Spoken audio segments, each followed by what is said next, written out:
상사가 부당한 지시를 한다면 어떻게 할 것인가? 이 답변은요, 세 가지 구조를 가지고 이야기를 하셔야 됩니다. 첫 번째로 정말 부당한 게 맞는지 이거부터 판단하겠다고 이야기를 하고요. 두 번째, 부당한 게 맞다면 이걸 정중히 거절하겠다라는 이야기를 해야 됩니다. 마지막으로 왜 내가 거절을 해야만 하는지 이 이유까지 설명하면 이 질문은 끝이에요. 그래서 면접관이 상사가 부당한 지시를 한다면 어떻게 할 거냐라고 질문했을 때 그 지시가 정말 부당한 것인지부터 판단하겠습니다. 이렇게 말하고 그 다음에 만약 부당한 것이 맞다면 저는 상사의 지시를 정중히 거절하겠습니다 라고 이야기를 해야 돼요. 그리고 마지막으로 해당 지시를 이행했을 때 저뿐만 아니라 회사 전체가 피해를 입을 수 있기 때문에 나는 시키는 거 안 하겠다, 이런 식으로 가야 됩니다. 자, 하나씩 좀 뜯어볼게요. 그 지시가 정말 부당한 것인지부터 판단하겠다, 이렇게 말하는 이유가 뭐냐면요, 일단 나는 신입사원이라는 전제가 있어요. 면접에서 신입사원이라는 개념은 잘 모르는 사람이라고 생각하시면 돼요. 이 회사가 어떻게 굴러가는지도 모르고 일을 어떻게 처리해야 되는지도 모르고 경험이나 데이터도 없는 사람을 말하는 거야. 아무튼 여러분들이 지금 신입사원인데 내 생각에 이게 좀 부당해 보인다, 그렇게 생각을 해서 안 할 거야 이렇게 하면은 이거는 굉장히 경솔한 사람이 돼요. 경솔한 지원자가 된단 말이야. 왜냐면요, 상사의 지시라는 거는 우선순위가 아주 높은 행동이에요. 상사가 지시를 하면은 내가 하던 일 멈추고 상사 지시를 먼저 고려해야 될 정도로 상사의 지시라는 게 굉장히 중요한 거야. 이런 게 깨져버리면 회사의 위계질서라는 게 필요가 없어. 아니, 회사가 필요가 없는 거야. 그 정도로 상사의 지시라는 게 굉장히 중요한 거야. 근데 한편 있잖아요, 부당한 일은 절대 하면 안 돼요. 회사에서 왜 회사에 감사팀이 있고 왜 회사에서 뇌물 처먹은 애들을 조지려고 하는지. 그러니까 부당한 일은 하면 안 되지만 상사의 지시 또한 굉장히 중요해. 이 두 가지를 모두 보여주는 답변이 돼야 되는 거야. 그러니까 이 질문이 어려운 거예요, 초보자들한테. 그래서 정말 부당한 것인지부터 파악을 하겠다라는 밑밥을 까는 거예요. 이 문장에는 부당하면은 하지 않을 거고 정당하면 하겠다라는 의미가 내포되어 있는 거예요. 그러니까 일단 그 일의 성격부터 보겠다라고 이야기를 하는 거야. 자, 그 다음에 만약 부당한 것이 맞다면 이라고 얘기를 했습니다. 이 문장을 좀 해석을 해보면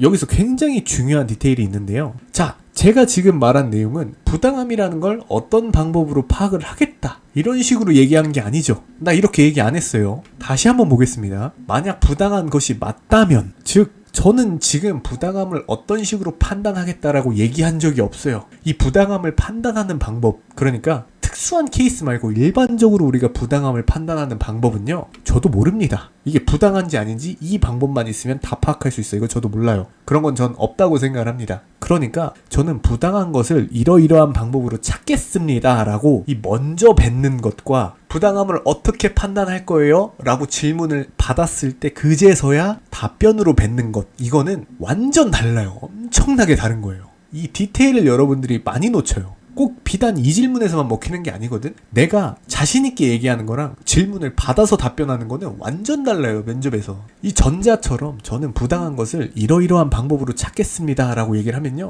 여러분은 무한 꼬리 질문에 털리게 됩니다. 여러분들이 가장 많이 하는 오류가 뭐냐면 부당함을 불법적인지 아닌지로 판단하겠다, 그걸로 판단할 수 있다라고 생각을 하는 거야. 그러니까 상사가 부당한 지시하면 어떻게 할 거야 이랬을 때 저는 그 지시가 불법적인 일만 아니면 다 하겠습니다, 이렇게 자기가 기준을 딱 정해버려서 답변을 하는 경우, 요 경우에 위법만 아니면 다 할 거예요 라는 꼬리짐은 받을 수 있습니다. 이거 실제로도 많이 봤습니다. 그럼 여기에 내가 앞선 답변에 한 게 있으니까 네, 위법만 아니면 다 하겠습니다, 이렇게 얘기를 해야 돼요. 그럼 여기서 한 번 더 꼬리짐은 합니다. 위법은 아닌데 사규를 위반하는 거예요. 이런 거 있습니다. 예를 들어서 겸직 규정 같은 거, 법적으로는 겸직 다 할 수 있습니다. 근데 우리가 취업규칙이라고 부르는 사규상의 겸직은 징계감입니다. 위법은 아닌데 사규에 위반되면 이거 할 거야? 이렇게 질문하면은 내가 앞서 얘기한 것과 충돌이 돼버리는 거야. 나는 위법 여부로만 판단을 한다고 했는데 그렇다고 이걸 한다고 할 수도 없어. 한다고 하는 거는 잘못된 거야.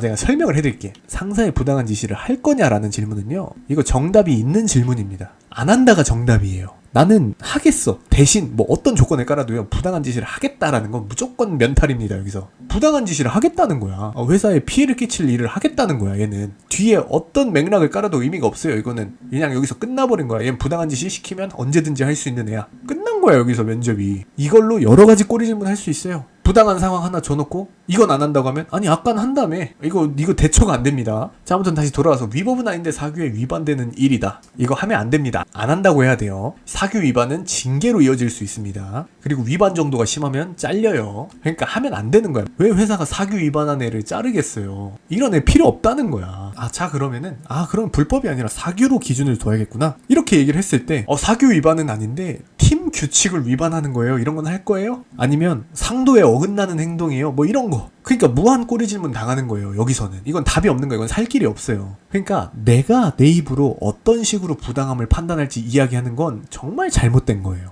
이건 딱 잘라서 말할 수 없는 가치야. 이걸 내가 어떻게 하냐. 꼬리지문 이렇게 따보면 나오는 거야. 여러분도 그러니까 꼬리지문 쭉 따는 연습을 해야 돼요. 안 된다니까 답변이 이런 지금처럼? 그럼 하면 안 되는 거야. 근데 이제 이럴 수 있죠. 아까도 제가 말했지만 만약 부당한 것이 맞다면 이라고 하고 난 여기서 울룰루 하고 넘어갔어 그냥. 근데 이 답변을 듣고 면접관이 나한테 직접 물어볼 수 있어요. 부당함 어떻게 판단해요? 자, 근데 제가 아까 말했죠. 내가 내 입으로 부당함을 어떻게 판단하겠다 먼저 이야기하는 것과 이렇게 질문 받아서 답변하는 건 완전 다른 개념이라고 얘기를 했죠. 자, 이때는 내가 질문을 받은 거잖아. 그러니까 나는 회피형 답변을 할 수가 있어요. 내가 나 자신 있어서 나 이렇게 하면 돼요 이렇게 얘기한 게 아니라 자신은 없지만 얘가 나한테 질문한 거야. 그러면은 나는 최선을 다하는 모습만 답변해서 보여주면 되는 거야. 이게 다르다는 거예요, 여러분들. 이 디테일이 다르다는 거야. 그래서 회피형 답변이 돼야 돼요. 왜? 애초에 이건 답이 안 나오는 거거든. 답이 나왔으면요, 난 이미 그걸로 얘기했어요. 그래서 회피형 답변 어떻게 하냐? 유사한 케이스를 조사하겠다. 이 일이 부당하다고 생각하면 이것과 유사한 케이스에서는 어떻게 일을 처리했는지 보겠다. 이런 거 아니면 기준서나 매뉴얼을 참고하겠다. 이런 거 아니면 주변 동료들에게 물어보겠다. 요 세 가지 정도, 뭐 셋 중에 두 개를 하든 셋 중에 하나를 하든 요 정도 얘기를 해야 됩니다. 자, 그럼 이런 꼬리질문 당할 수 있어요. 그걸로 충분한 걸 어떻게 증명하냐? 이렇게 반문할 수 있습니다. 그러면 물론 이것만으론 부족할 수 있다. 하지만 부당함을 판단하기 위해선 적어도 이것들을 해야 된다고 생각한다. 이런 답변이 왜 되는 줄 알아요? 내가 자신 있게 난 부당함 어떻게 판단할 거야 이런 얘기 한 적이 없거든. 면접관 질문에 대한 답변으로만 얘기를 한 거거든. 그러니까 이런 답변이 되는 거야.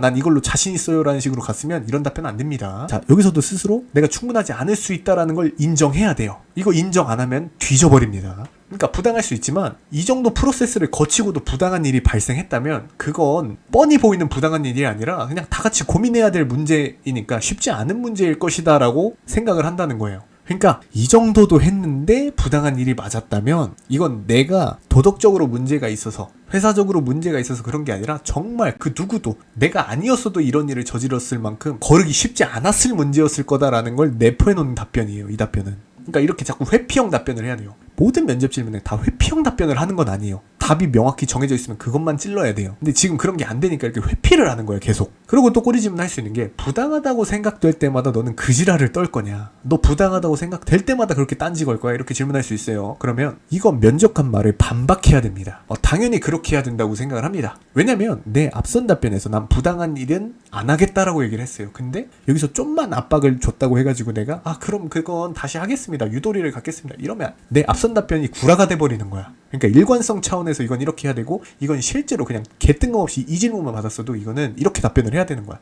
왜? 뒤에 설명하겠지만 회사에서 부당한 일을 하는 거는 회사에 피해를 끼치거든. 이게 엄청 큰 거거든. 그러니까 아무튼 답변으로 들어가면 당연히 그렇게 해야 되고 부당함이 자칫 회사에 큰 손실을 입힐 경우 개인의 노력만으로 돌이킬 수가 없다. 불필요한 소모가 아닌 필수적인 과정이라고 생각한다. 이렇게 답변을 해야 됩니다. 그러니까 바꿔 말하면 뭡니까? 나는 부당하다고 생각할 때마다 그 지랄로 연병을 떨 거야. 이렇게 얘기를 하는 거예요. 면접관이 조금 여기서 압박 줬다고 해가지고 내 처음 뜻을 굽히면 안 됩니다. 첫 번째 문제가 거짓말이고 두 번째 문제로 회사적인 가치로도 얘는 조금만 더 압박을 하면 부당한 일을 할 수 있겠구나. 이걸 심어주기 때문에 안 되는 거예요. 자, 아무튼 이 답변에 나머지 내용을 쭉 읽어보면 저는 상사의 지시를 정중히 거절하겠다. 이런 식으로 얘기를 해야 됩니다. 여기서 이제 나올 만한 질문이라는 게 사실 그렇게 하면은 상사랑 관계가 틀어질 텐데 상사 지시를 안 따르면은 상사랑 사이가 좆같아질 텐데 이건 어떡할 거야? 이렇게 물어볼 수 있어요. 그럼 이렇게 답변하시면 됩니다. 어쩔 수 없는 일이라고 생각한다. 상사와 나의 관계가 틀어질 것을 두려워해서 부정을 저지른다면 회사 전체가 손해를 입고 동료들로부터 신뢰를 잃을 것이기 때문에 상사랑 그냥 손절하는 게 낫지 다른 애들하고 좆대버린 회사 전체나 아니면 다른 동료들까지 잃어버리는 건 더 큰일 난다. 이렇게 생각을 하는 거예요. 이 마지막 문장이 중요한데 다만 관계 개선을 위해서는 노력을 해야 돼요. 상사랑 관계가 틀어졌어도 얘랑 다시 좋은 관계가 되기 위해 노력을 하겠다라는 멘트를 넣어야 돼요. 회사는 결국 혼자 일하는 곳이 아니에요. 다양한 사람들과 일을 해야 되는데 상사랑 나랑 관계가 족같으면은 이 관계 족같은 건 둘의 업무에서도 차질을 빚고 이 업무 차질이 다른 동료들에게도 피해를 입힐 수 있고 또 다른 동료들도 우리 눈치를 보느라고 업무가 또 족같아지는 거야. 그러니까 효율성이 쭉쭉 떨어지기 때문에 이 관계 개선을 위해서 노력을 해야 되는 거야. 자, 그리고 또 이런 질문 받을 수 있어요. 그럼 상사한테 어떻게 말해볼지 한번 재연해보세요. 이럴 수 있어요. 그때 필요한 대답이 사실 이 답변의 마지막 문장입니다. 해당 지시를 이행했을 때 저뿐만 아니라 회사 전체가 피해를 입을 수 있기 때문에 안 한다라고 하는 거예요. 자, 이게 제가 면접에서 얘기하는 회사 핑계라는 개념인데, 회사에서 손실을 우리가 사손이라고 하거든요. 근데 회사에 사손을 끼치는 건요, 굉장히 큰 문제입니다. 징계감이에요. 징계감. 엄청 큰 문제예요, 이게. 그냥 징계도 아니야, 중징계야 이거는. 그러니까 우리가 면접에서 이걸 치트키처럼 쓸 수가 있어요. 대부분 딜레마형 질문 있잖아. 거기에 회사 핑계를 대는 거야. 이렇게 했을 때 회사가 사손을 입을 우려가 있습니다. 그렇기 때문에 전 이걸 안 하겠습니다. 이렇게 딱 잘라버릴 수 있는 거야. 회사 핑계를 대기 시작하면은. 그러니까 이 회사 핑계라는 게 정말 치트키예요. 정말 편한 거야. 이것만 알아도 면접 편하게 가요, 여러분들. 그러니까 여러분들 이런 맥락을 알아야 돼. 여러분들이 꼬리 질문까지 쭉 따서 그거에 대한 답변까지 다 만들어 봐야 사실 완벽한 답변이 돼요. 그냥 앵무새처럼 외우면서 한다고 이게 되는 게 아니야, 사실. 여러분들 어차피 끽해봐야 내 영상 대충 보고 얘 이렇게 하네, 그냥 이거 외워가야지 이렇게 했다가 꼬리 질문 몇 개 맞고 씨발 이 새끼 거 안 먹히네 이럴 거 아니야. 꼬리 질문까지 앞으로는 좀 제가 최대한 따드리도록 노력을 하겠습니다. 꼬리 질문까지 고려해서 답변의 원한이 왜 이런 식으로밖에 나올 수 없는지를 이해하는 태도, 이게 굉장히 중요하니까 여러분 잘 참고하시기 바랍니다.